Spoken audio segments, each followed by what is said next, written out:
Alo, lại là tôi nè. Hello, hello, hello, hello, hello. Sau một thời gian vật vã cộng với mệt mỏi cộng với đau răng này, tôi đã quay lại. Tôi đã quay lại. Lợi hại hơn xưa hay không thì tôi không biết, nhưng mà tôi đã quay lại. Hello nha. Hello, Nonoru, hello, hello. Chưa gì đã thấy ông anh chủ nhật, tại vì cái stream trước Scarlett ngắt nó ở ngay giữa cái đoạn hội thoại ấy mọi người. Nên là bây giờ bật game lên một cái là nó lên thẳng đoạn hội thoại luôn ý, tôi không bấm vào những cái khác được ý. Nên là chúng mình phải chúng mình phải bắt đầu từ đấy. Chứ tôi không bấm được những cái khác. Thử thì mà cũng đi nhổ răng, tôi không đi nhổ răng thì tôi làm gì hả bạn? Tôi tự đập đầu vào tường để cho nó rụng ra hay thế nào? Cách đấy mức độ chính xác không được cao cho lắm ha. Nhỡ đâu nó lại dụng cái khác chứ nó không dụng cái tôi cần dụng thì sao hả bạn? Không không ổn lắm ha. À đúng rồi. Không biết mọi người đã nhìn thấy page ở trên Facebook chưa, hình ở trên Facebook các thứ chưa, nhưng mà tôi được tặng cái hình này, xem này, hãy nhìn cái sự đáng yêu này đi, Halloween hóa trang các thứ đồ. Dễ thương quá nên là tôi sẽ đặt nó ở ngay đây. Đó, để bạn có thể được chứng kiến Scarlett Ferus Scarlett Ferus hóa trang ở góc ở đây. Hàng Rio thì đang ngồi ở đây đang nói chuyện đây, còn hàng này thì đang ở đây. Nó sẽ ở đây canh chat các bạn hiểu không? Nó sẽ ở đây để mà canh canh đảm bảo là các bạn sẽ không bị các bạn sẽ không dở hơi, các bạn hiểu không? Ok. Hello Trung Kiên, hello hello, xin chào nha. Đấy, chúng mình chơi cốt truyện hà. Lần trước tôi dừng ở ngay cái chỗ giữa đoạn hội thoại nên là tôi vừa vào game một cái nó tiếp tục cốt truyện luôn, chứ tôi không bấm được vào chơi event hay là thế nào hết á mọi người, thì tôi phải chạy nốt cái đoạn cốt truyện này đã rồi tôi mới chơi event được mọi người ạ. Hello double H nha, hello hello Rio hàng Rio dĩ nhiên là Rio rồi. Chắc thế. Tiếng nó bé đấy hả? Mọi người thấy tiếng game nó có ổn không?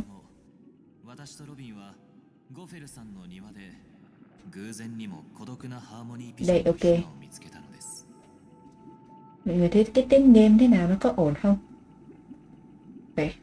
Ngoài ra là nó có bị lag không á? Sao Scarlett nhìn cái preview bên Scarlett nó cứ xoay tròn mãi. Từ từ ha, thế này có vẻ không ổn lắm, từ từ đợi Scarlett đổi sang cái preview ở bên khác đã. Từ từ nha. Đây như thế này có vẻ sẽ ổn hơn. Không phải sao cái preview ở trong cái YouTube Studio nó kiểu nó cứ xoay tròn hoài ấy, Scarlett không check được là liệu nó có đang lag hay không, nên là đây Scarlett sẽ đổi sang preview như thế này trông cho nó dễ. Ok, chạy hà.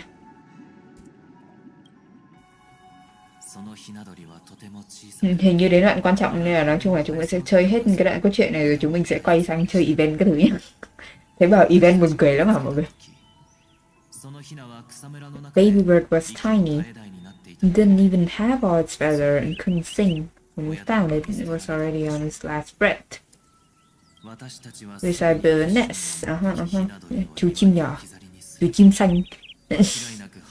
Nhắc đến chú chim xanh tôi lại nhớ con áp tuyết tớ mọi người. Bây giờ chuyển sang Blue Sky rồi thì thôi nó cũng vui, nhưng mà ý là kiểu ghét Elon Musk. Destiny determined by our momentary whim. Mọi người nghe tiếng có ổn không? Ổn đúng không? Stick to your original plan and build a nest with a soft net where the charming dove fell. Or build a cage for it and feed it and give it utmost care from within the worm of a home.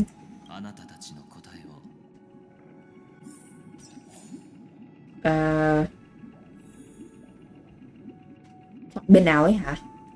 Nó bắt mình chọn ấy hả? Từ từ ha. Ôi dồi ôi, những cái gì đấy nhiều này. Ủa, ủa, ủa, ôi dồi ôi, ôi dồi ôi, sao rồi, cái gì đây? Lắm quá.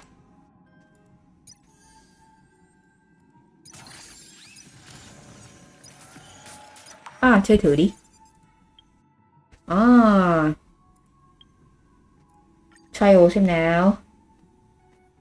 Hello công danh nha, hello hello. Chơi thử trial xem nào. Ồ. Không. Cũng bình thường ha.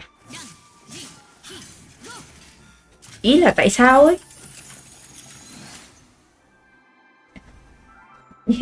Ý là tại sao ấy? Oh my god.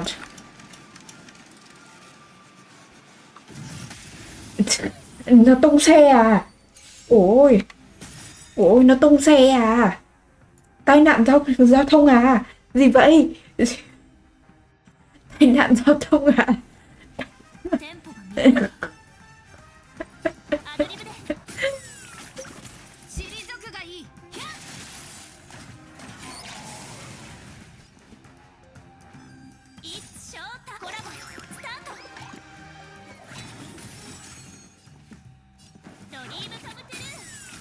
Sao cái tên game nó bé vậy hả?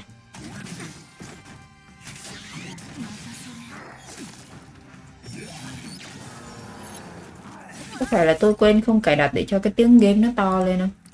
Ôi dồi, Master Volume 3 thảo nào vậy chưa? Ok. Thảo nào. Ok.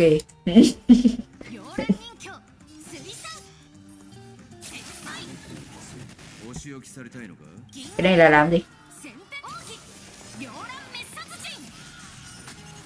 Cái gì đấy? Để bởi góc nhìn thứ nhất cái đéo gì đấy. Nhưng mà tại sao? Nhưng mà tại sao?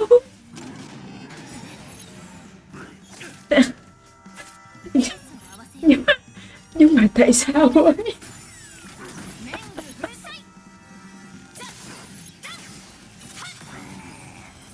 Nhưng mà tại sao?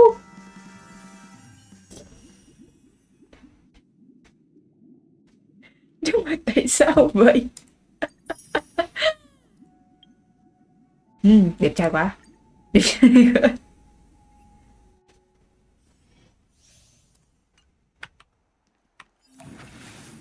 Hey hey hey hey. Hey hey hey.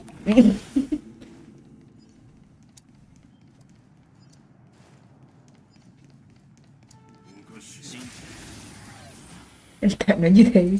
Bữa mới chụp hình với file mãi nguyện vào là chắc hôm vừa rồi mới được đi phép xong rồi là gặp Firefly các thứ đúng không? Vì hà Scarlett không nhớ hôm Scarlett đi phép ở Hà Nội là liệu có các Firefly nào không? Có bạn Firefly nào không?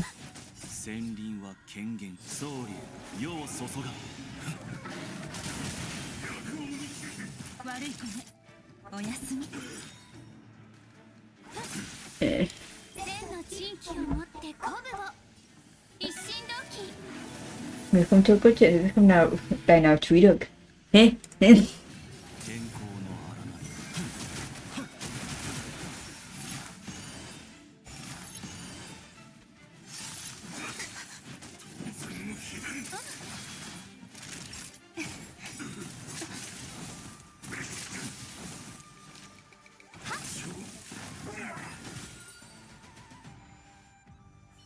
Trường tổ chức cosplay Halloween à, vui ha. Vui nhỉ. Ủa mà trường được phép tổ chức cosplay Halloween à? Tôi tưởng ở Việt Nam nó không cho kiểu các loại trường học, cơ sở trường học các thứ tổ chức Halloween nữa rồi. Chấm hỏi. Ủa, khoan, bình tĩnh. Thôi chơi xong.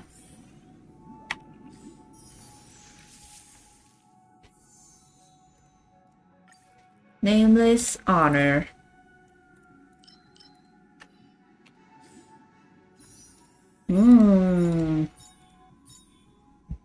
Pay sau là đến anh Churin đúng không mọi người? Pay sau là sẽ đến anh Churin đúng không? Ok luôn. Tôi thích anh Churin, tôi sẽ roll anh Churin.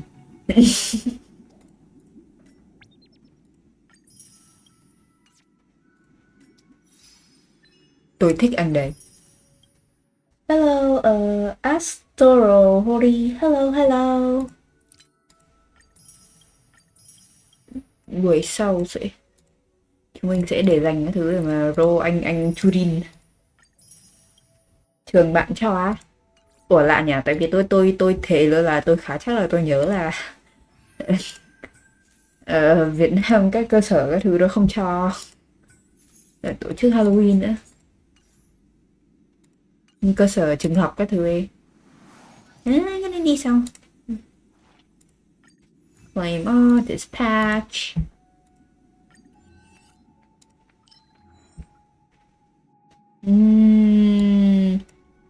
Beneath the moonlight, an old man falls asleep. À yeah, lần trước tôi tưởng ông pregnant hay là thế nào đấy, đúng mày.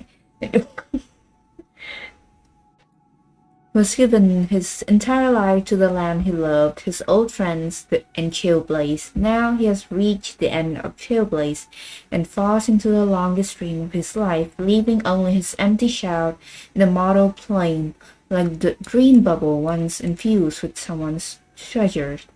Now you share the same starry sky, and two trailblazing expeditions intersect. How do you feel about this? I'm glad we can enjoy the scenery together. Chắc thế. Sticker. Sticker.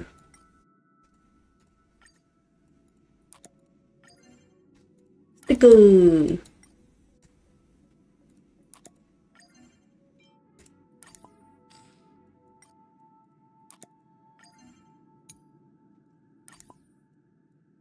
Nope. Sao cái này dài thế? Đó. Đấy. Chỉ trông cho nó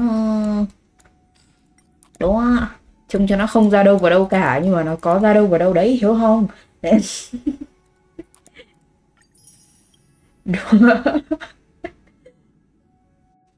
Hello Kitty nha, hello hello, xin chào.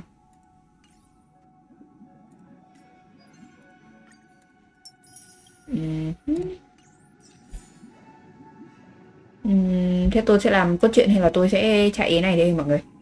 Tôi chạy nào đây? Mọi người muốn xem tôi chạy tiếp cốt truyện hay là muốn xem tôi chạy cái event gì đấy này?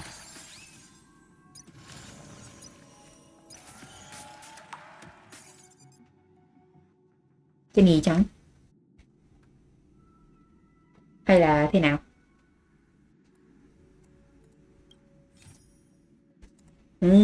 Mission các thứ đồ. Ôi đồ.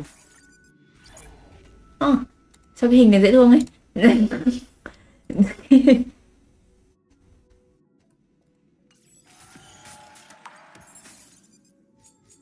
Cái gì Rhythm Master á? Ôi thôi, tạm biệt.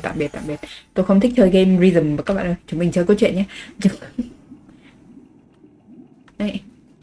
Chúng mình sẽ build a net on the spot hay là chúng mình sẽ làm một cái lồng đấy hả mọi người? Chúng mình sẽ chọn free con chim đấy, là chúng mình sẽ nhốt con chim vào chuồng rồi mọi người. Mọi người thích chọn này. Chọn đi mọi người, chọn đi. Chúng mình xây tổ cho nó, xong rồi cho nó chết, cho nó hẹo, xong hay là chúng mình xây chuồng cho nó, xong rồi cho nó hẹo trong đấy. Cái nào thì nó cũng hẹo thôi, tôi thề. Thì mẹ Eren đấy chứ. Không, các bạn nhìn con này giống con Eren lắm à. Không có đâu, con Eren xấu lắm mọi người. Tôi nhớ mà, tại vì gần đây tôi mới xem lại. Gần đây tôi mới xem lại con Eren trông nó không như này đâu mọi người. Đây không phải con Eren đâu. Đây không có phải con Freedom đấy đâu mọi người.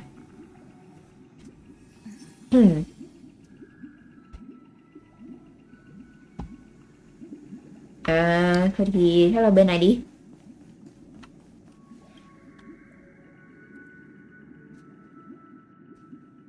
Make the decisions. allow me to reveal what fate this choice will bring to the fledgling.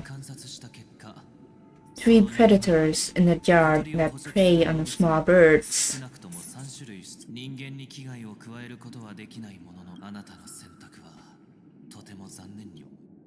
Đây là nó hẹo gì đúng không? Tôi thề luôn là nếu mà chúng mình chọn cái bên kia nó cũng sẽ hẹo thôi mọi người ạ.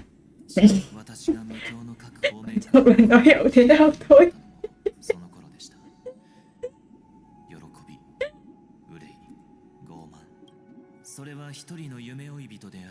À, cha xứ Ice, cha xứ Ice. Thưa cha, hôm nay con lại hư rồi, cha có thể phạt con được không? The dream chaser, an illegal stowaway. Just like the rest of them, he came to Penacony in search of a better life. Except that, to most people, the price he paid, I suppose you could say it was everything. He told me I sold everything I could at home, the house, the land, even his 2 children. He said he could not afford to raise them, and that at least they could eat if they lived as slaves.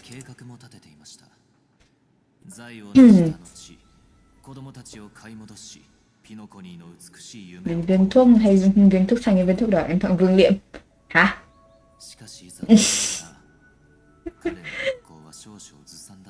Ngày chủ nhật trực về đây tôi có lên đỉnh vinh quang. Tôi không biết chiêu của ông là như nào mà mọi người bảo lên đỉnh vinh quang được ấy. Chiêu của nó như nào đấy. Mà bao giờ chủ nhật ra nhỉ mọi người? Bao giờ là có đến banner Sunday nhỉ? Có phải là sau version này không? Có phải sau version này không mọi người? After hearing the dream chaser story, I immediately appealed to the Bloodhound family to cease their pursuit. That way, at least he could live peacefully, but I was still too naive the ways of the world. I did not anticipate that what I thought was kind gesture would later lead to dire consequences. 2.7, 2.8, 3.0 rốt cuộc là cái nào? Thôi rồi bao giờ nó ra thì nó sẽ ra. Chuẩn bị trước hay chuẩn bị sau thì nó cũng vẫn thế. Quan trọng là nhân phẩm.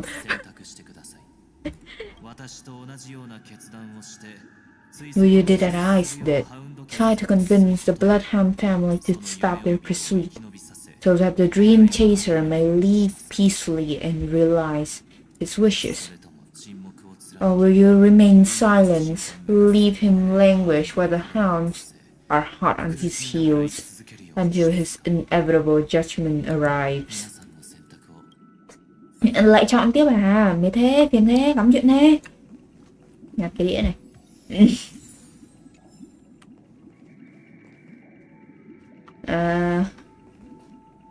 Firefly đang đứng làm gì đây? Quay phim à? Remain silent and enforce the law or convince the Bloodhound to cease the pursuit. Thôi thì bên này đi chắc thế.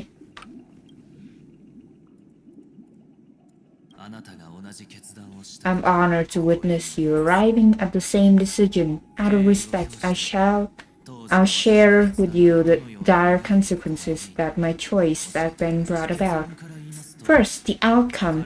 He obtained major success after avoiding capture. He ran a business for a few years, very quickly making a name for himself, elevating his status. He might not have become a tycoon like old Audie, but he was considered a character of excellent repute. Now then, did he realize the wish he set out to achieve? No. The last time I saw him was in the real world, where the hounds were going to permanently exile him, and I was accompanying Bronze Melodia. The mission was simple: listen to the criminal repentance. He told me the reason he was in this predicament was because he considered to observe the head of a alfalfa family. When I asked him about his 2 children, he instead responded with question. What children? Ah, yeah.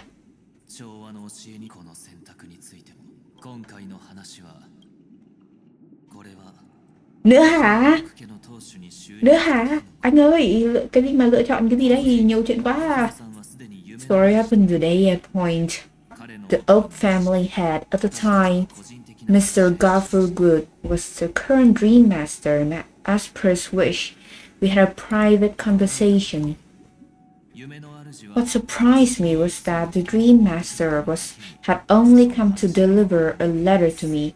Let me read its content. It was a letter from my sister, Robin here. The letter contained the usual pleasantries, anecdotes from her travels. Nothing out of ordinary, just as I started wondering how this letter related to our discussion. The Dream Master began to speak. Do you know who wrote this letter? My sister, of course. But why would you personally visit me to hand me a letter from my sister containing mere trivialities? To help you grasp the full scope of this issue, do you know where Robin is at the moment? Robin ở đâu hả? From what the letter indicates, she must be in Casbellina 8, correct? She's touring there right now. Correct. Has she mentioned anything about a stray bullet?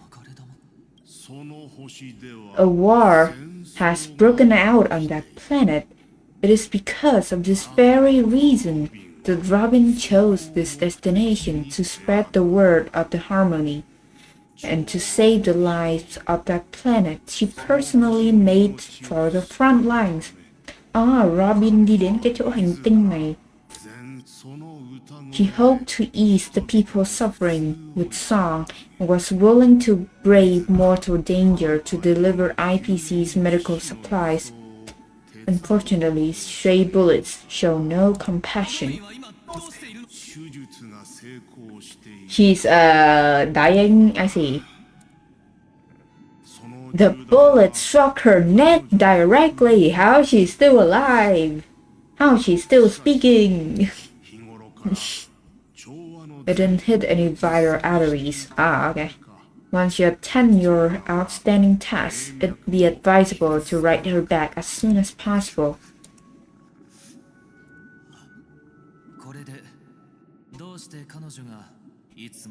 Now you understand why she always wears such elaborate neck ornaments.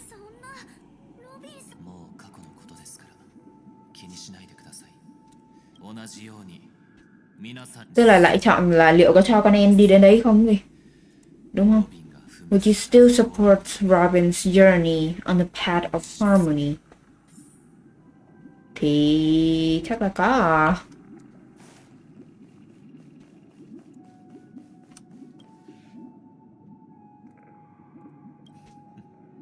Okay, I see.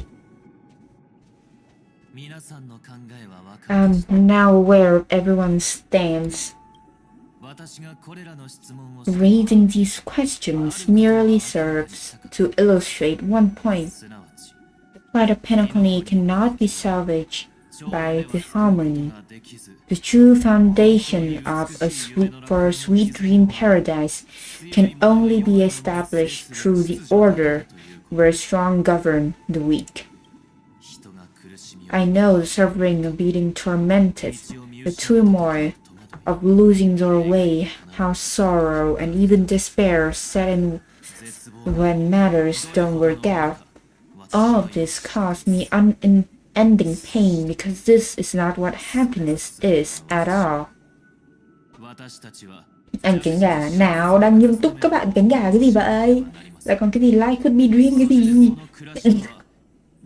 We must teach the weak how to live a happy life. And this life isn't some noble propriety. What? Tự nhiên lú ngang, từ từ, bình tĩnh. Okay.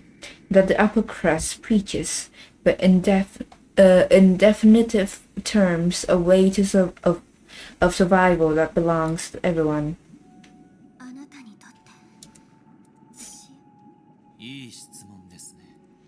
Human consciousness is fundamentally an illusion.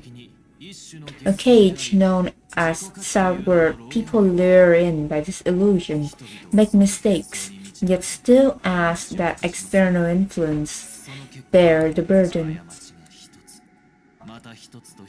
Đoạn này dài quá mọi người.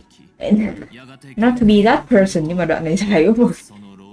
When one mistake after next permeates the masses, they become impossible to trace.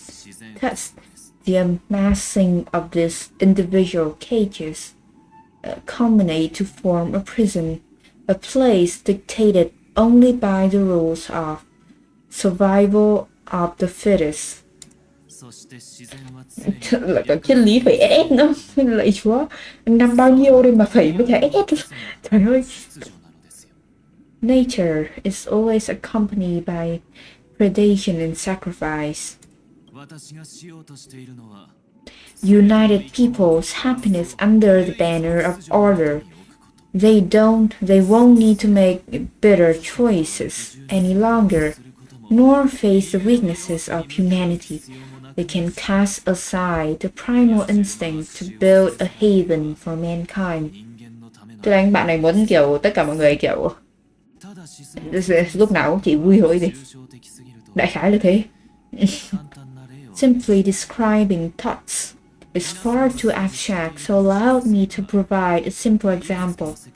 As you all may know, there are societal norms like weekends and long weekends that exist on some worlds. Nào không bạn ơi.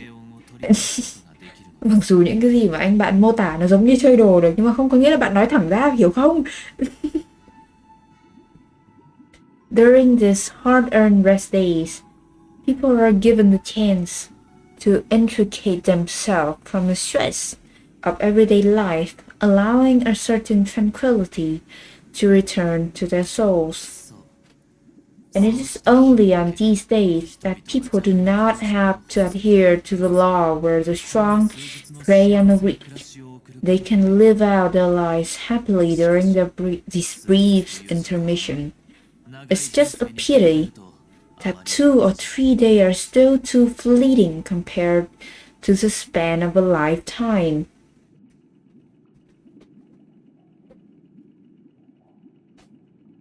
Player 1, Mr. Sunday. Player 2, my husband. Player 3, chicken wings boys. Now.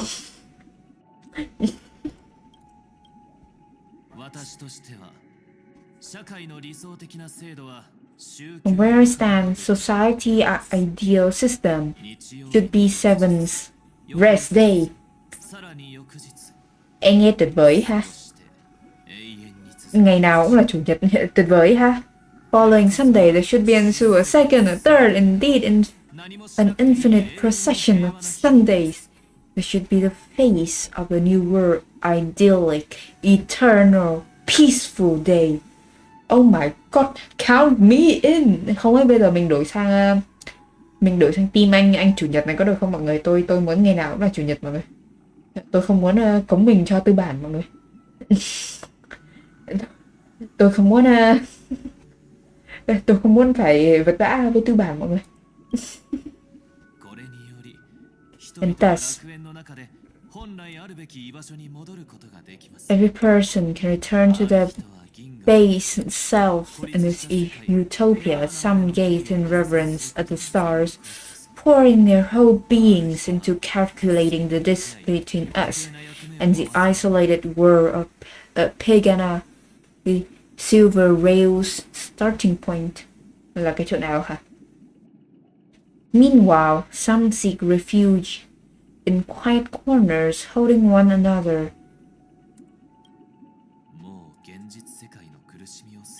Tôi hiểu đại ý của anh này rồi. Miss Firefly, you who are stricken with entropy loss syndrome, you of all would surely understand this. Cái đấy là syndrome gì?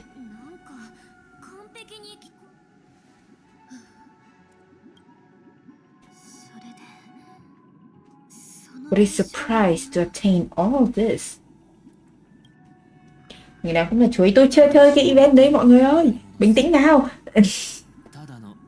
The cost is merely a personal and internal sacrifice.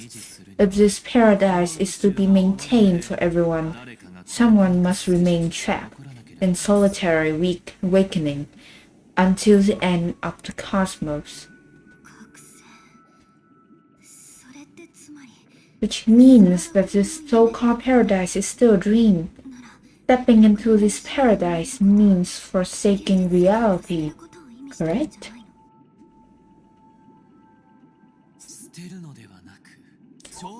It is not forsaking, but transcending. Flesh, blood, sorrow, weakness, if all the physical is the root of spiritual suffering, it is only logical that we defeat it.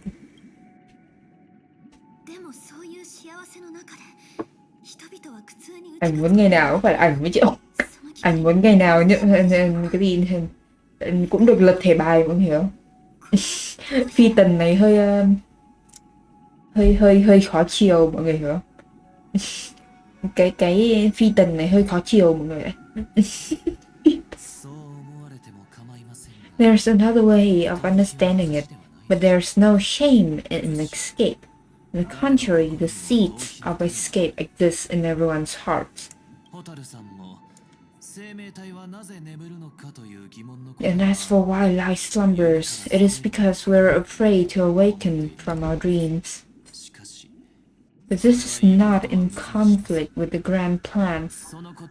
Only in acknowledging this can we truly understand the frailty of human nature, and from there show compassion and protection. Mình không có việc nào. Bình tĩnh. I admit that you're a born leader. Your perspective on humanity brims with pessimism, yet you express compassion for all, even when your heart pities them. I live for the self. I see. Ủa, stream có bị lag không mọi người? Được mẹ stream có bị lag không? Sao bên Scarlett xem nó cứ xoay tròn cái thứ thế này. Bên Scarlett nhìn cái preview của bên Scarlett nó cứ xoay tròn thế.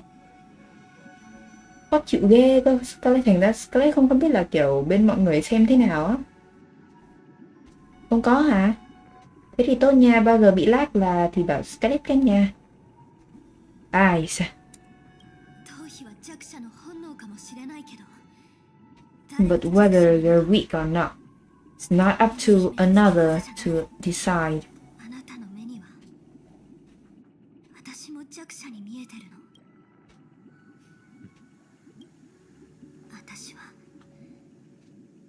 Because I don't think so.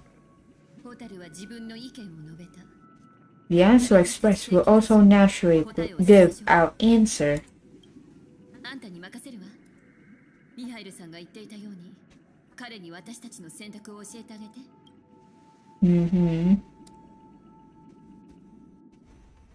Okay. À, dễ không? Biết cha, hello. Does this place ring any bells, Misha? This is the realm within a dream bubble. This was left to the astral express by the nameless, but weirdly when we entered it was completely empty. Dr. Edward from the Dreamscape sales store told me that dreams are formed from memories, and the dream bubbles can't take shape if its core is empty. Nào, không có nha. Đấm như bây giờ. Tôi bảo nó dễ thương thôi chứ tôi bảo là tôi có muốn làm gì đâu không. Các bạn toàn tự suy bụng mình ra bụng người. Trời ơi. Trời ơi.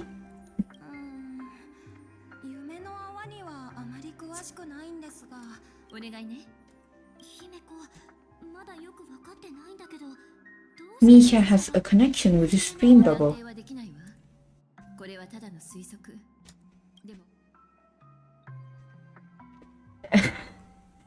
Không, nhưng mà thật sự mà nói thì Scarlett không thích cái câu đùa thợ săn trẻ em đây lắm, nên là có gì phiền mọi người hạn chế câu đấy hộ Scarlett thôi nha. Thật sự mà nói thì Scarlett không thích cái câu đùa đấy lắm, nên là chắc mọi người hạn chế hộ Scarlett thôi nha.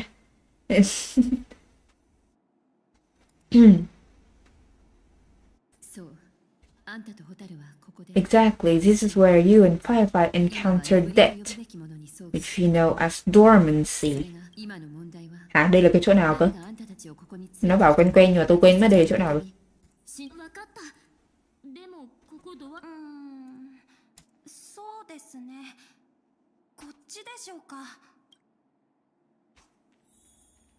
Wee.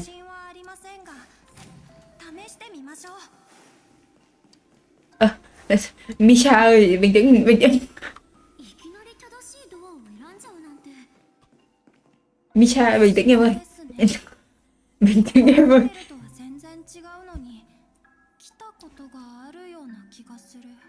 I feel like I've been here before and even lived here for a while. There should be a fireplace down that hallway. Clocky and I used to sit by the fire, listening to the crackling of the firewood. The toy room, I loved spreading it out all the toys from the box on the floor and making up stories for each of them.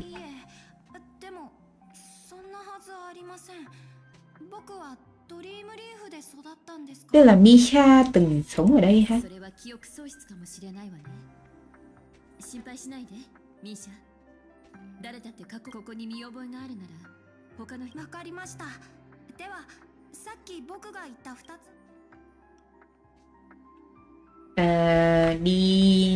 Đi ấy thôi đúng không?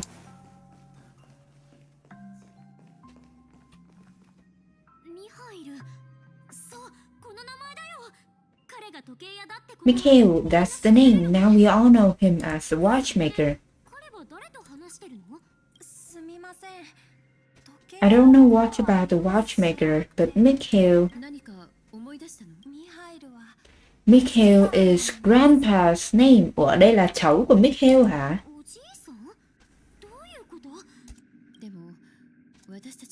But we haven't heard anything about the watchmaker having descendants, and the name Mikhail is not rare. He's a seafarer who fearlessly ventured into mysterious seas and storms. He was always on the sea and has a lot of friends who accompany him on his travel. They didn't want me to call him Grandpa because that would make him sound old. I believe he was still young. The name Mikhail was given to him by his parents, Mihaly and Ellis, both renowned seafarers. Every time he came back, he shared his logbook to me and tell me about his adventures at sea.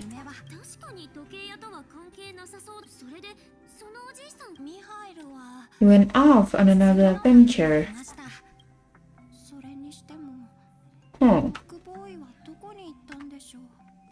Mấy cái chữ này là cái gì vậy? Okay, Mikhail.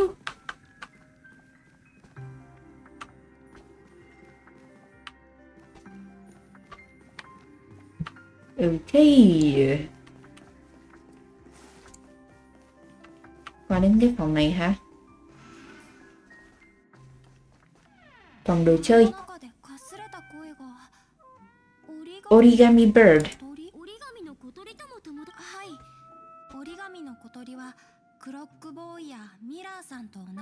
Compass crew like Clocky and Miss Mirror. Can origami birds be sailors? À, công danh đi hả? Ok, cảm ơn công danh đã ghé qua nha. Chúc mai kiểm tra tốt nha. Cảm ơn đã ghé qua. Thank you. Bye bye. Could you tell us more about the compass, Misha?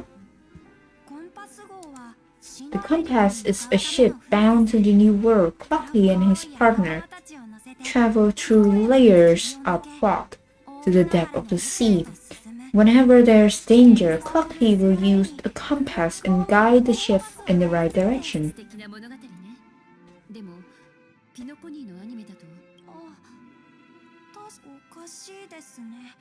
I clearly remember Clocky arrived in the new world in the end. Perhaps Clocky has a hidden past. It's an origami bird. I made it for you.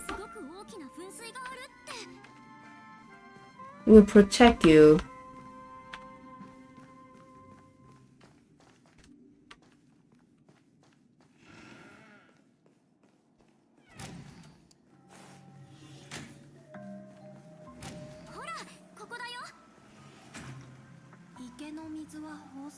The water resembles a precious jewel embedded in the dreams of all seafarers. Every time I gaze at the shimmering lights beneath the waves, it feels as though I'm back in this place, standing by your side. This sentence in Grandpa's logbook, he used to say that despite the perils of sea, whenever he stood at the deck in the afternoon overlooking the sparkling waves, he would think of this fountain in front of his house. He often said that those moments felt like returning to his family's side, and the difficulties at sea didn't seem quite as challenging.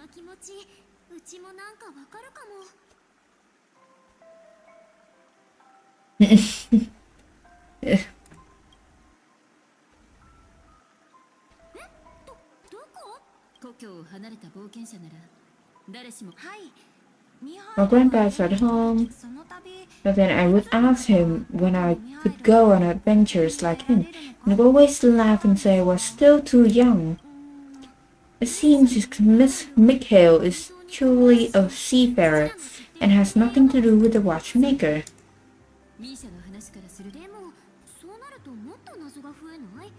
He was clearly born on an oceanic planet and led an ordinary life with no connection to Penacony at all.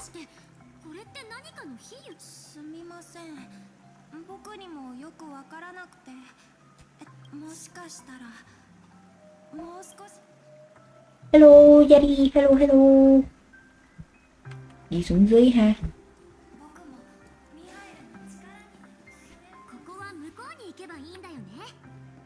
Is this something very important?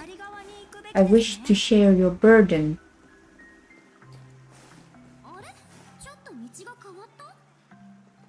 Can you take me with you?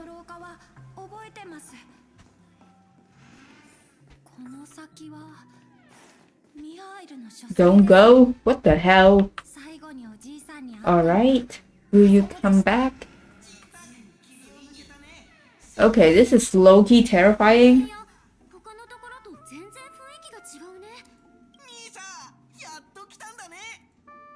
Ah, Clocky, huh? This is the room where we first meet each other. All those books on the bookshelf, logbooks left behind by that seafarer. At some point, the sea started to gradually swallow up the land where people live. To ensure that everyone had land to settle on, he had to continue exploring the sea in search for the source of the rising seawater. I could see and sense a gravity in his expression. It was the same look as seen on my father's face before his final voyage. I asked if I could go with him, but he said that my adventure lay elsewhere and told me to stay home and patiently await a certain sound at the door.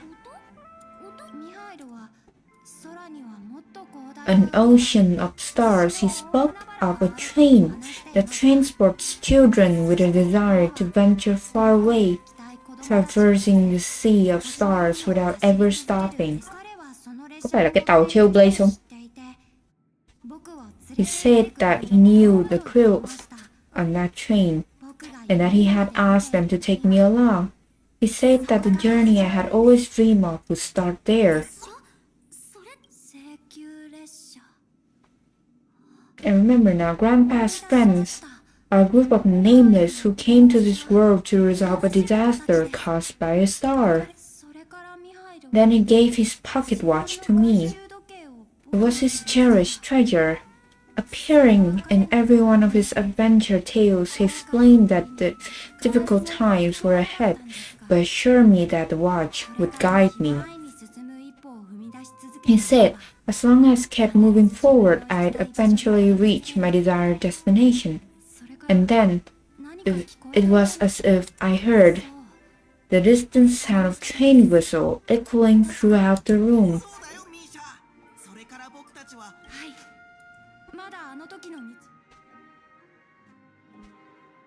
Oh. Captain Misha, we are now heading to the correct direction. Let's continue sailing. Not even the sea can stop it. We finally come out the fog across the sea is our destination. We lost our way so many times, but in the end, we arrive in the new world. We overcome so many challenges. Okay. Lại còn tích tích tích nữa trên này nữa.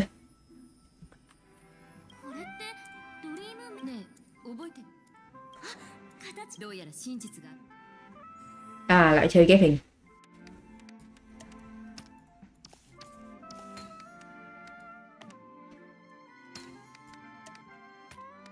Đâu không phải.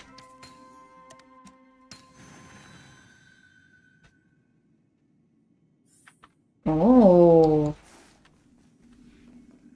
Enter the dreamscape. Đúng lại là chơi đồ gì. This is my room of clocks. While I spent my time waiting for Grandpa to return from his voyage, Father gave me this workshop, and it became my secret base. Here I learned how to repair clockwork and gears out of my fondness of precision mechanics. In my dreams, I was the captain of the compass, embarking on adventures with my companions, Clocky and Miss Mirror, in search of a new world. I was born and raised here.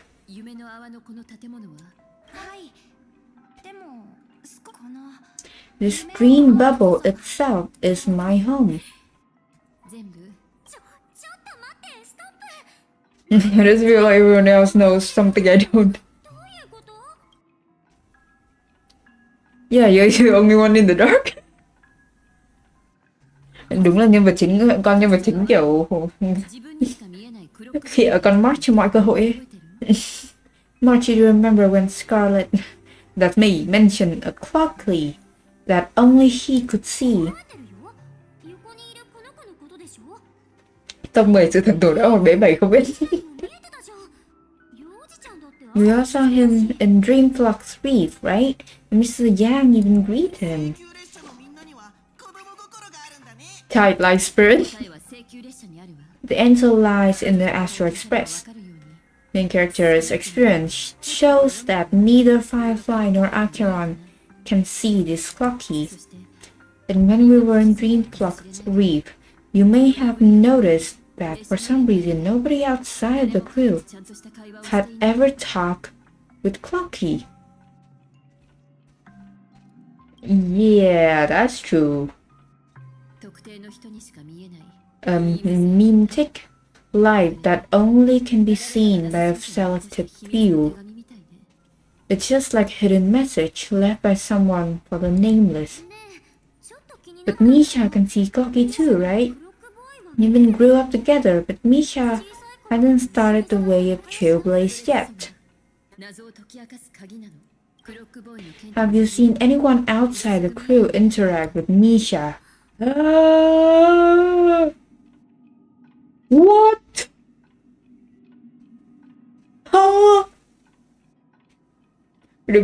No.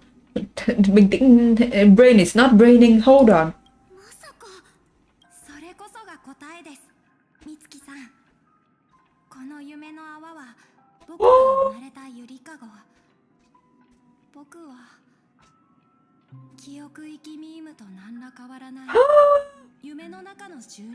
Sự thật nổ não.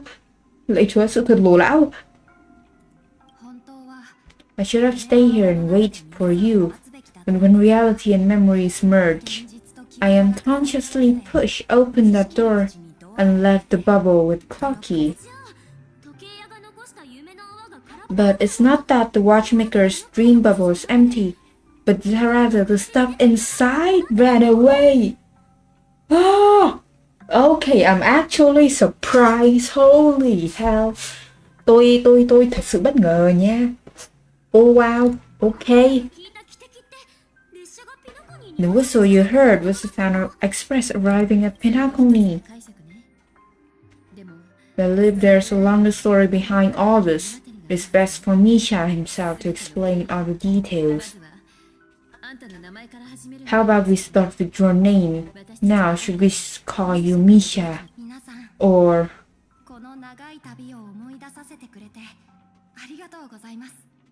Thank you all for helping me rediscover my true self.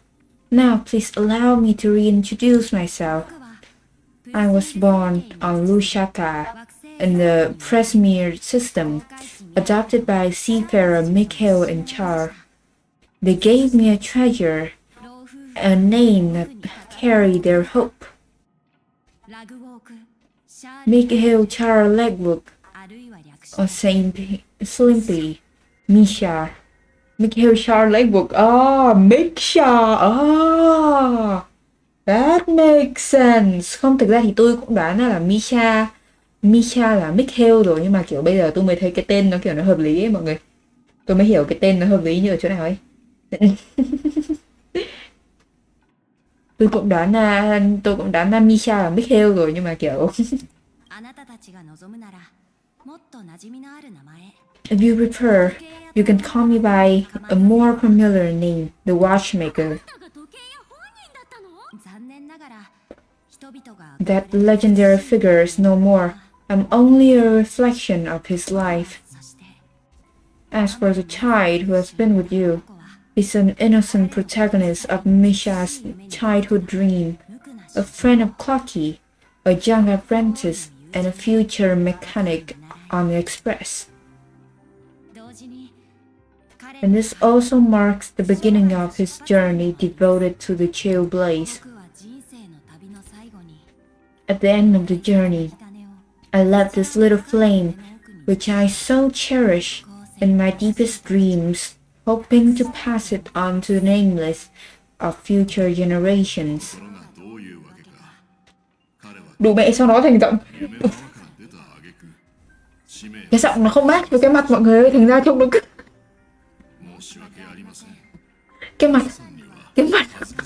Cái giọng nó... However, she somehow left the dream bubble and forgot all about his thoughts. I apologize for all the confusion this caused. Because he was born with a desire to trailblaze, wasn't he? I don't think Misha has forgotten his role as a guide. Remember it, and that's why he mistakenly appeared as a hotel doorman. Bellboy. Xong ulti lại còn là kiểu nó làm rơi mấy cái... Xong ulti của thằng bé đó lại còn là nó làm rơi mấy cái vali lên người ta đó. Trời ơi. Trời ơi, cái con bông này.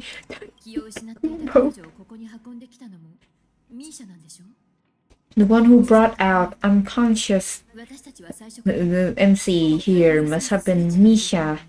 If that's the case, we encountered the Watchmaker's legacy from the beginning, didn't we? Đừng nói giọng này nữa, nói giọng Misha đi, trời ơi. Trời ơi, nói giọng Misha đi, đừng nói giọng Watchmaker nữa. Đừng nói giọng Watchmaker nữa, nói giọng Misha đi là một. Giọng nó không match với cái mặt. Trời ơi, giọng nó không match với cái mặt. Trông nó cứ thế nào ấy bấy ơi. Trông nó cứ 3 chấm thế nào á. Hello, Linh Kiệt nha. Dạo này thấy nhiều người chơi game kinh dị, khi nào chị chơi thử không? Scarlett không thích chơi game kinh dị lắm nên là hên xui ha.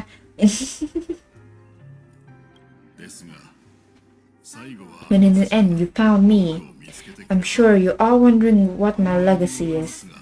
I believe my hound has mentioned the Stutteron and my wealth. If I may apologize, the Stutteron part is real as my wealth. However, it's nothing more than a baseless rumor. Misha vỡ giọng tí làm gì không? Rồi hóa ra là Misha đang đi qua tuổi dậy thì. Tuổi dậy thì, hiểu rồi. Bảo sao giọng lúc trầm lúc bổng. Thế sự là cần phải thông cảm. Cần phải được thông cảm. I left my homeland as a child and embarked on a journey of chill blaze. I traveled to various planets until finally reaching Astana, where my friends and I built an original pinnacle and fought for its future ever since. I've been moving forward all my life, doing what I could to overcome the obstacle in my path. Ultimately, my journey reached its ends. I left behind no possessions worth entrusting. So if you ask what's left within the worn-out train engine that can be called legacy, I suppose it's the things that are still burning in the engine's furnace. Now that you're well aware of the current situation of Penacony, I certainly hope that you'll help me get this world back on track. But I'll leave that decision to you, for the path of trailblaze is never paved by others. All I have for you is a story and 2 gifts. I want to give you my pocket watch. It had accompanied me throughout my long journey, guiding that naive child forward, and has been blessed with the presence of so many great people up to this day. Bây giờ mới để ý là Misha có cái kẹp này ở trên ngực này, cái kẹp này ở trên khăn ở trên ngực này. Cái kẹp này là mấy cái kẹp của Trailblaze đúng không? Những cái đứa mà kiểu đoàn tàu Astral Express mới có những cái kẹp này mà đúng không? Cái chi tiết này bây giờ tôi mới để ý á. Bây giờ tôi mới để ý á. Hello Tokon nha, hello. And my hat too, the one who navigated for me placed it on my head and planted a fanciful thought in my mind. The trailblazing expedition will never end. Now it's time for you to make your choice. Once you made up your mind, open that door and enter the long dream of an old man. I'll be waiting for you at the end of the corridor of time.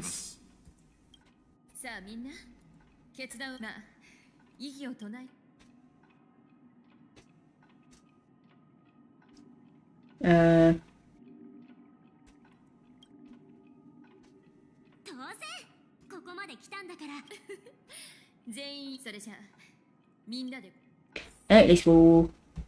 Cái kẹp đây nè. Trên người của con trên người của con MC cũng có một cái kẹp như thế này này. Bây giờ tôi mới để ý cái chi tiết đó nha. Tôi nhớ không nhầm là những cái nhân vật khác của đoàn tàu cũng có cái kẹp mà đúng không? Ở đâu ta? Có phải cái này không? Đây nè đúng không? Cái này nè đúng không? Đó. March nữa. Đây March chỉ ở ngay đây nè. Rất tiếc là tôi không có wow để mà soi nốt. Nhưng mà đó giờ tôi mới để ý cái chi tiết là ở đây có cái kẹp này. Ok, chơi tiếp nào. Không mà trong này không có mấy cái con chim hả? Open door. Vừng ngay mở ra. Chấm. Mikhail, where are you going? Someone has to step up and save Lushaka. So why can't it be me? If you must, please take me with you. Please don't leave me alone.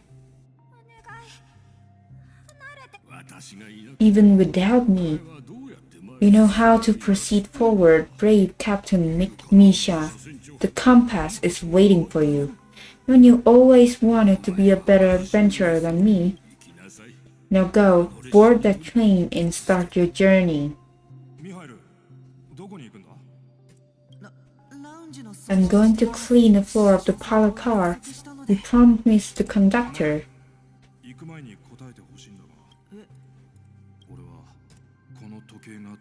The chain was broken, the back case torn, and the marks in the dial all worn out. Did you manage to fix it?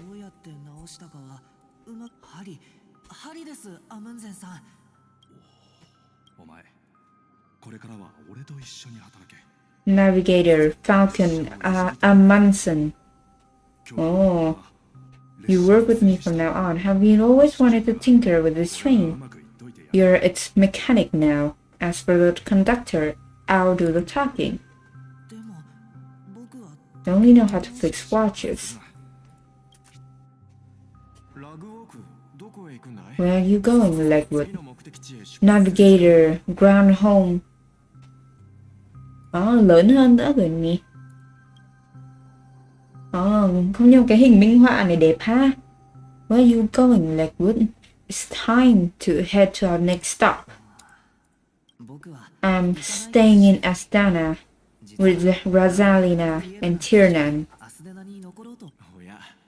Cũng giờ chú ý mọi người let's go buổi tối tự nhiên. Cảm ơn nhaoooo đã ghé con nha. Chúc ngủ ngon nha. Bye bye. Hello Nguyễn Duy Chiến nha. Hello. The people of Astana have only achieved a tiny victory and still have a long way to go towards true freedom. Hanune needs us. Don't worry. Not all journeys lead to the star, even if I leave the express. Our path of trailblaze will continue. Yeah, I knew you wouldn't stay in the express forever. Live in peace, my friend, and take these with you. This is Mr. Amundsen's hat. When he departed, he said he would leave it to his best student. Well, I suppose the time has come. Farewell, Legwork. Take care of Tiernan and Rosalina, and don't forget to write to us. Where are you going, watchmaker? Mika. Mika là ai ta? Don't worry, Mika. I'm just going on a little trip. Someone has to be at the forefront of the interstellar frontier, and I'm the only former nameless in Penacony. So why can't it be me? Because you're all we have. And you got forgotten about Tiernan. The cosmos is way more dangerous now. What will happen to Penacony if we lost you too? Hello, Hanya. Hello.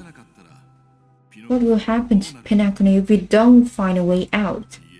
Tiernan, how could I ever forget him? I spent countless sleepless nights asking myself why I didn't go with him back then. We nameless won't stop. Don't worry, Mika. It's just a matter of getting back to my old professions. Just wait for me to come back. But if, and it's a big if I don't come back in one piece, you become the next watchmaker. Gallagher.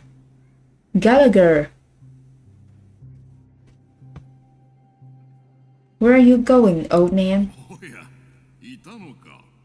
Valerie. Oh, you're here. What are you up to? Relax, Gallagher. I just came up with a great idea. Wanna hear it? Oh, come on. Aren't your ideas just ways to get yourself killed? I may be blunt here, but you're the last remaining hero in Penacony. If you die too, the secret of Stellaron will go to the grave with you. Yes, I'm afraid there's no way out in Penacony, so I have to consider alternatives. beyond as Dana. You organize a festival using the watchmaker's legacies as a facade and send invitations to the entire cosmos to gather people here. Hello Kenya, hello. So, a desperate struggle against the family. Desperate, huh? Don't we have you here, my friend? This task is challenging, but what hasn't been challenging for us along the way? Well, whatever you do, remember, make sure to send an invitation to the Astral Express. Misha, where are you going? Oh, it's you, Clocky. Take me to the Dreamflux Reef. Last night, I had a long dream about the day we met. I want to write down the dream, so I won't forget. You remember how you got your name, Clocky? Of course. You told me when you were a kid. You live in a room full of clocks. The wall clocks and pocket watches grew up with you and were your best friends. Yes, but I didn't mention was there's a funny misunderstanding behind it. I was a kid, and there was always a special pocket watch in my memories. It was with my grandpa, guiding him on the sea of voyage and leading the way in his every adventure story. Đợi tôi xíu nha, đợi tôi baby.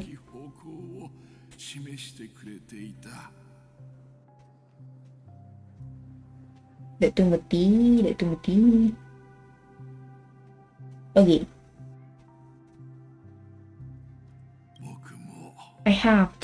I wanted to have a pocket watch like that too. And when you appear in my dream, yeah, every night we boarded the compass and set sail together. But you know what? It wasn't until the day my grandpa gave it to me that I realized it wasn't a pocket watch at all. It was a compass. So your name should have been Compassy.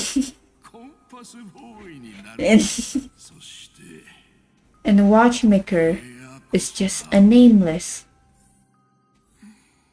Ah, Misha hả?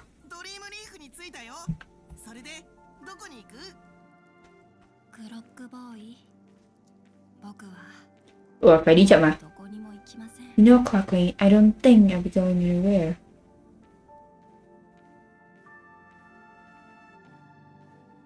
Đi đến chỗ Mikhail, đúng không? Đi đến chỗ ông già watchmaker.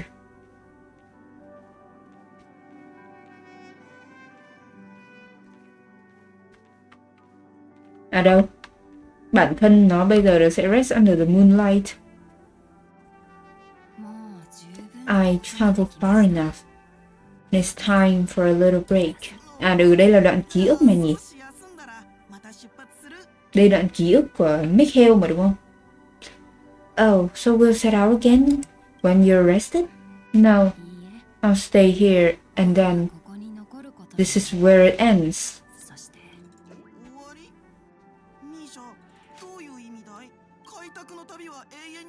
You told me that the trailblazing expedition would never end. Yeah, that's what I said. So now, it's up to you to decide your next destination. My next destination? What's that supposed to be? I've been following you. Misha, you're acting weird today. If you're feeling down, you can just go do what we usually do, with the clockwork. No, I'm not feeling down. As for clockwork, yeah, it resolves all its problem in this dream. Ô, nhìn từ trên cao xuống trông đẹp ha. So, do you know what clockwork actually is?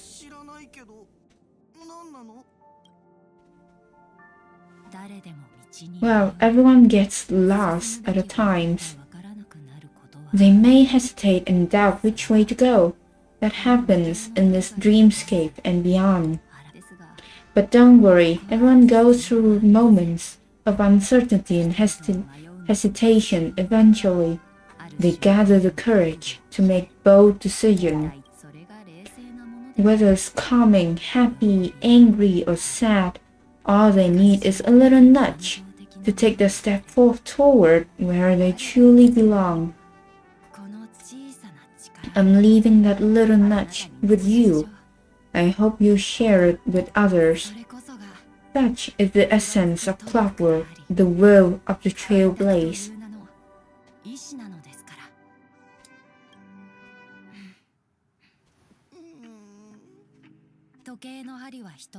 Oh.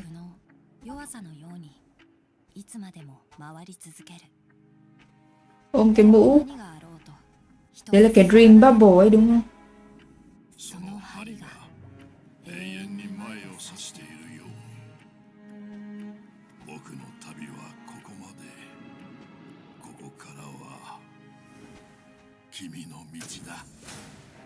Holy!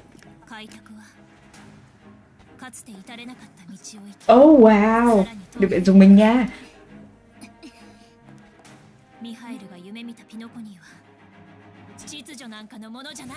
Wow! Wow! Được bạn hype nha. Đẹp nha. I can't believe that Aeon would cast a glance at Penacony at a time like this. Cite the harmony. Hello, Decade Legends. Hello, hello.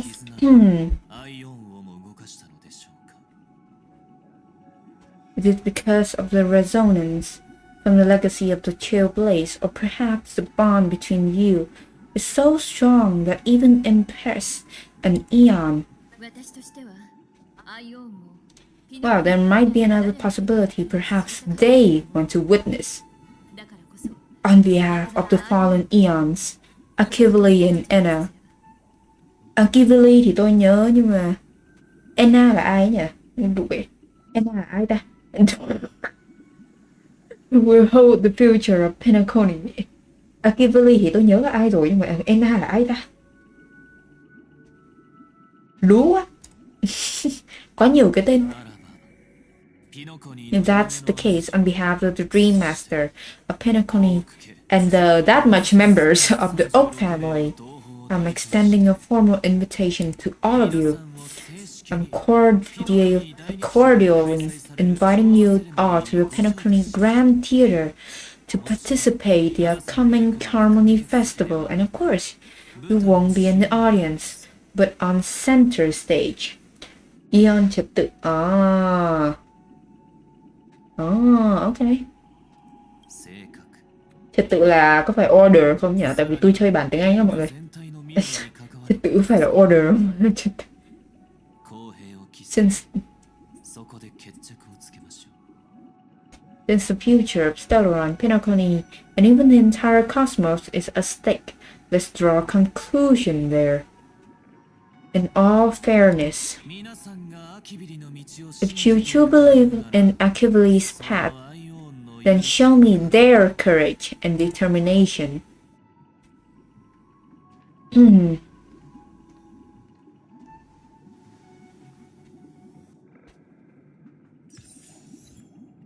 Tôi vẫn buồn cười nhất là cái gì ấy nhỉ?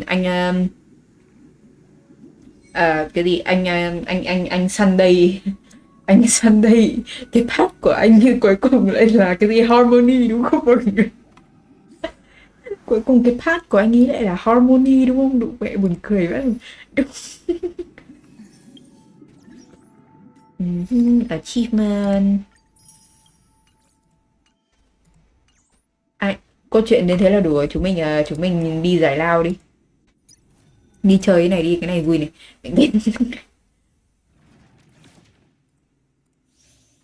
Chơi cái này đi tại vì nó vui này. Hey. Start Diversion. Chơi nhận phần thưởng tuần nào mọi người.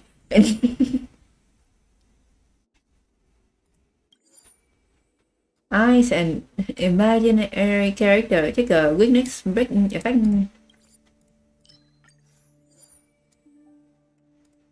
Destruction các thứ à, nhưng mà tôi đang muốn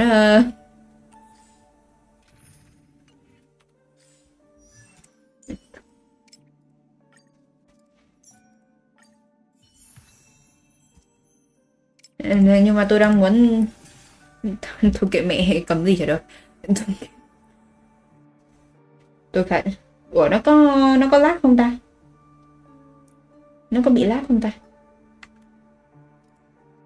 Oh no, stream đang bị lag. Ah shit. Không ổn, không ổn, không ổn, không ổn, đủ mẹ. Từ từ từ từ từ từ từ từ từ từ từ từ từ từ từ từ các thứ đang co giật, mọi người từ từ bình tĩnh một tí. Bình tĩnh một tí. Ai xa. Ai xa. Hết co giật chưa? Ok, hết co giật rồi. Đủ mà. Khởi động lại game từ đầu. Khởi động lại game từ đầu. Ai xa. Ai xa.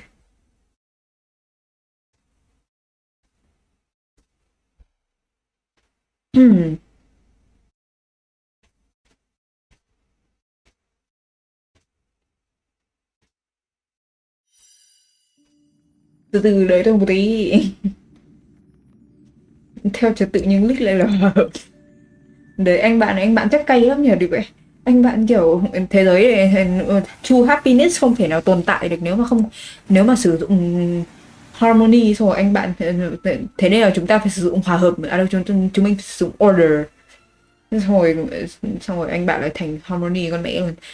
Khổ thân. Khổ thân. Buồn, buồn của Sunday, trời đất ơi, buồn của Sunday.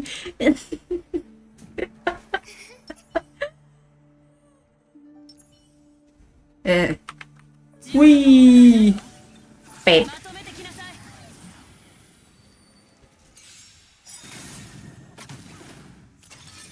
Pẹp. Pẹp. Cảm ơn.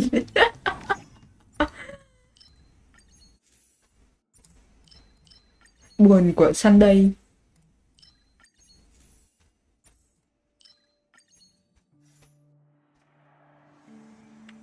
Không biết mấy cái này là những cái gì đây. Từ từ nha.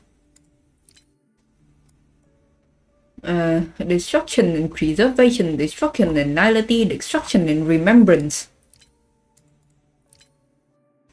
I an imaginary. Thôi kệ mẹ.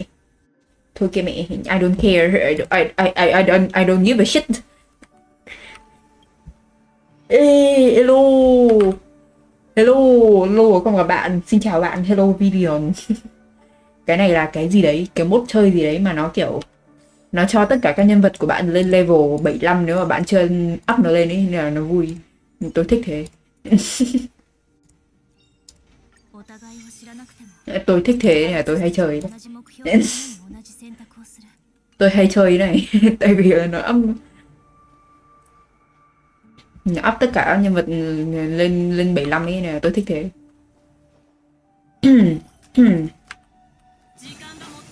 Pẹp.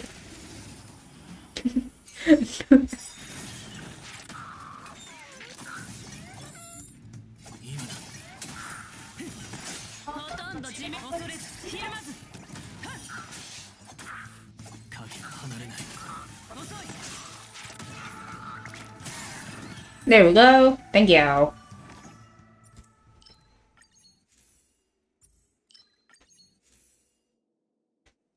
Elation. What? Hey.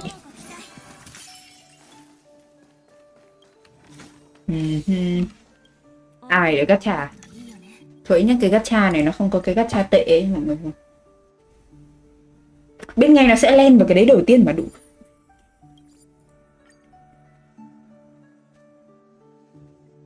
Do you mind? Hello Maru nha, hello hello.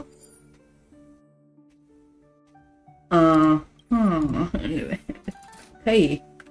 Gì? Chương trình đi hả? Ok, cảm ơn bạn đã ghé con nha. Thank you, thank you. Ai sao không hay override cái này đi phiền quá.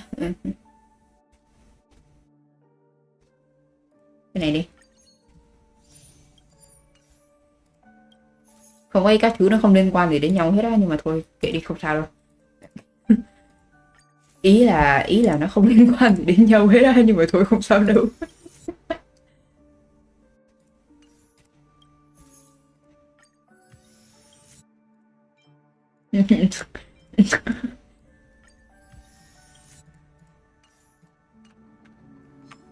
À, ý, bẹp. 慌てる必要はない。今だ。よい。一生コラボスタート。サクッと手合わせして迷いはない。夢吸収。遅い。アドリブで。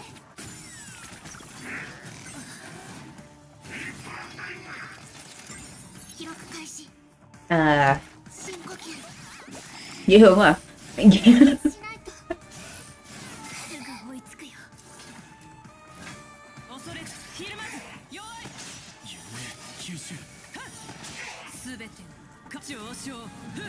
để lên bà chị.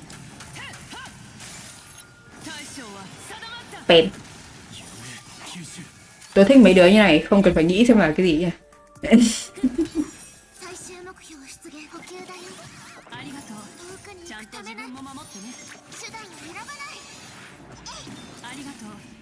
Không cần phải nghĩ theo là cầm theo cái gì để mà nó cho nó phá được rồi. Cho nó phá được cái.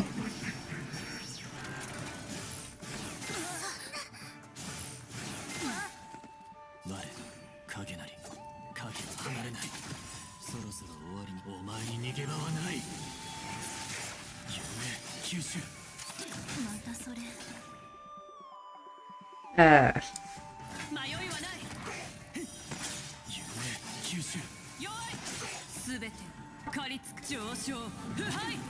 Bẹp bẹp bẹp bẹp bẹp bẹp bẹp bẹp bẹp. Ai bình tĩnh coi.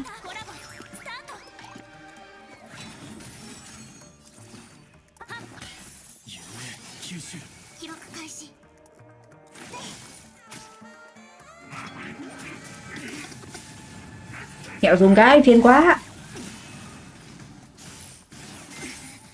Tôi sắp hẹo rồi. Đứa sắp hẹo là tôi.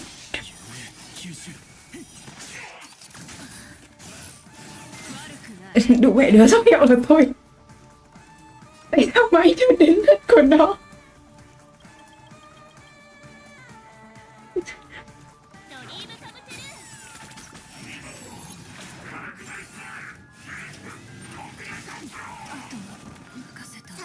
Tôi biết ngay mà. Thôi được rồi, vẫn còn một may thay cho tôi cũng còn một sự đam nữa.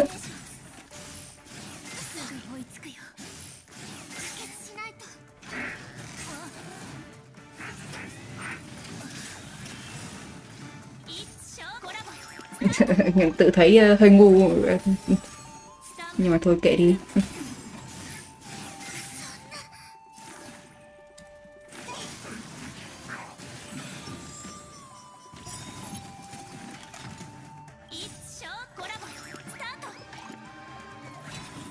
Đụng mẹ, nhưng mà thế này thì không có.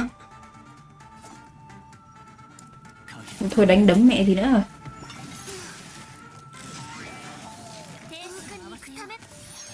Thôi đánh đấm mẹ gì nữa, thế này thì cũng đâu có nhận được điểm của cái này đâu.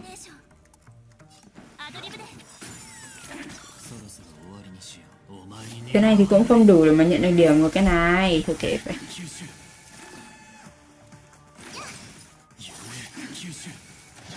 Ai? Thôi auto đằng nào cũng không đủ điểm. Kệ nó đi vậy.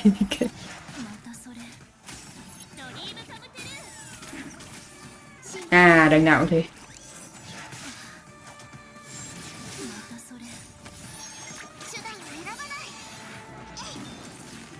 À, thật là tuyệt vời làm sao đúng không?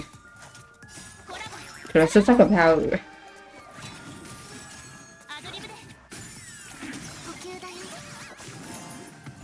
またそれ Nó không được được nhìn năm được.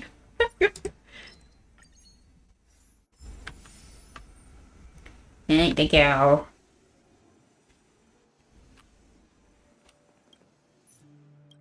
Không ai đằng nào mấy cái này nó cũng không có lợi cho tôi đến thế. Tôi giữ nó làm gì? What's the point? À, occurrence.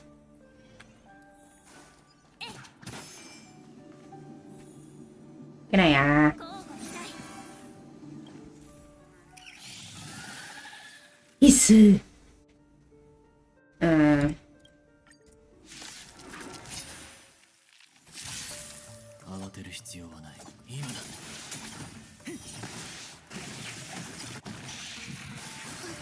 ai, thật là phiền.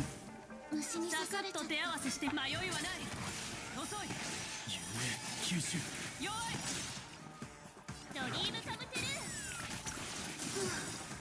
すべて上昇腐敗。 Pe, pe, pe, pe, pe, pe, pe, pe, pe, pe, pe. 大将は定まった。夢吸収。記録開始。お前に逃げ場はない。夢吸収。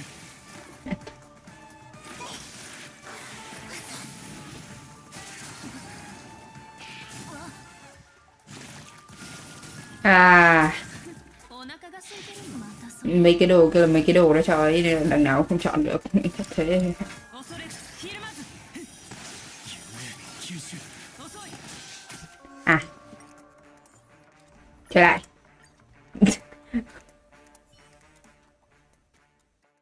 Không thích cái run này lắm để mà chạy cái không chạy theo cái tuần này. Chạy theo cái ordinary đi.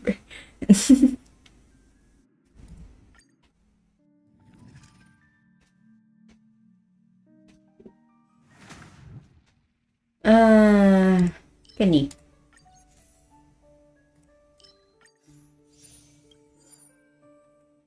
Cái số tôi đến thế là cùng đấy chứ. Ui, もったいないわ。 pẹp.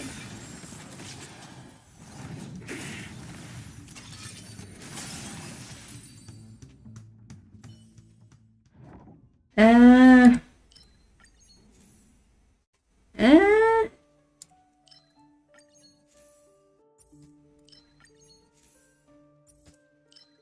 ý là tại sao vậy game?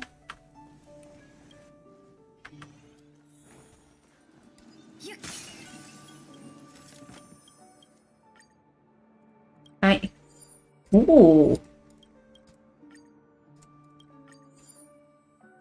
Ah, okay.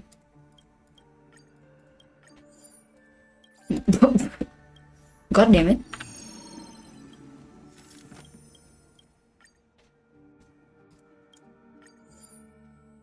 Oh, okay. That's nice.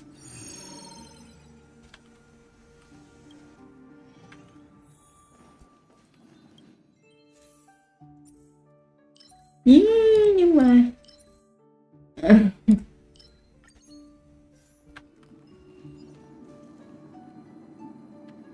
à, cái gì? Trời ơi.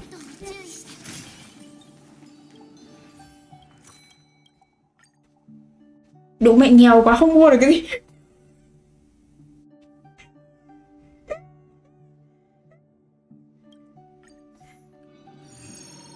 Nghèo quá không mua được cái gì. Trời ơi.